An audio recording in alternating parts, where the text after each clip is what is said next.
I will be including a little bit of commentary for each weapon, so if you are not interested, feel free to skip this section. Starting off with Cloud's Buster Sword, overall build accuracy is a 9 out of 10, it resembles the sword in shape and size.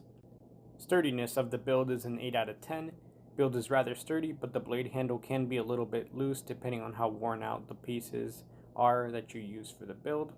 Quick features of the sword are the studded design on the back of the blade allows for the sword to be attached backpack style to any figure or back armor that has a stud, as well as the handle being long enough to pose the figure with both hands holding it.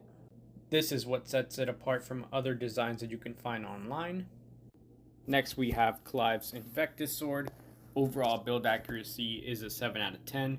It resembles the sword, but it is rather on the small side. Clive's sword is on the bulkier side. You can definitely try some different builds or go with a brick build design for this blade. Sturdiness of the build is a 10 out of 10. The sword itself is a traditional single piece Lego mold. Quick features I would say are that it is super quick and simple to build, and it does resemble the actual sword with its color scheme. For the third build we have Noctis's Engine Blade. Overall build accuracy is an 8 out of 10. Blade does resemble the sword with features such as the motor or engine piece, as well as having the handguard. For increased accuracy, I do suggest the build could be modified with a more accurate color scheme, as well as adding the custom pieces suggested in the video. Sturdiness is a 5 out of 10. The build itself is all crafted around 1x1 studs and pinholes, so it can be fairly easily come apart. The intricate shape and size of it all is rather hard to pose and difficult for the figure to hold. Lastly, we have Squall's Gunblade. Overall build accuracy is a 7 out of 10. It's a very simple weapon, just a revolver gun attached to a large blade. Sturdiness is a 2 out of 10. The clip at the end of the blade just barely holds onto the gun piece.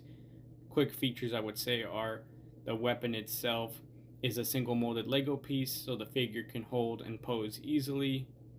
I definitely suggest going with the custom route for this one as I did. You can see more looks of that on my Instagram, and all solve the accuracy issues as well as the sturdiness of the build, as long as you are fine damaging or gluing your Lego pieces. This concludes the commentary section of our video. Thank you for joining, and as always, like, comment, and subscribe, and make sure to follow us on Instagram at Average Lego Guy.